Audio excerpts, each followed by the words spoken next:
I'm Patrick Hubbard, the founder and president of Living Bread Ministries. My wife and I founded Living Bread in 2004, and we're leading the ministry day to day, planting churches among the global poor. I'm Barbara Hubbard. I'm the Director of Administration and Short-Term Missions for Living Bread Ministries. I head the operations here stateside of the office and lead our teams to visit our church plants and minister down in Brazil. Globally, there's a deficit of church planting among the poor. It's not often to find church planting movements among the very poor because it's difficult to plant churches among the poor. They don't have the financial resources to fund a church plant, and there's a lot of obstacles with drug addiction and crime and violence, and this keeps people out of the poor communities. But that's exactly why we're there. We believe that to make an impact, a local church has to be established. We don't buy into the divorce of social ministry and spiritual ministry. We believe that we can go in among the poor, we can plant a local church that boldly proclaims the gospel, but also practically lives it out in tangible ways. One of the core values at Living Bread Ministries is interdependence. When you think interdependence, think about the body. Each part of the body is interdependent upon another. We believe it's the same way with church planting.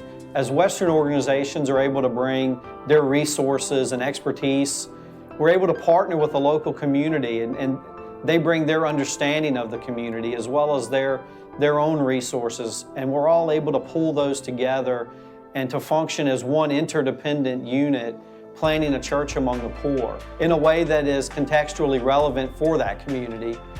And it also prevents Westerners from imposing an outside view upon the local body. We work behind the scenes. We come in and empower the locals to minister to their own people. By doing that, not only we're building them up and encouraging them, but we are eliminating a lot of training involved. We don't have to worry about language training. We don't have to worry about culture training. When you work with the poor in any community anywhere in the world, they are a subculture. And so when we look for pastors, we look for people that come from a similar background so that they can better relate to the people. By using natives, they know what the needs of their own people are, and they can relate to them a lot better than we can. And as a church plant grows and gets established, there is no need to pass on the baton to the locals because it was their work from the beginning. We look for a place where the Spirit is already working. We look for a pastor or a man of God who's already ministering and pouring out his life in a community. And then we seek to come alongside them and assist them in answering God's call. In early 2004, after having spent a year in prayer seeking God's face, Barbara and I stepped out to begin Living Bread Ministries. It was a drastic life change for us because it required walking away from our careers and committing to live by faith.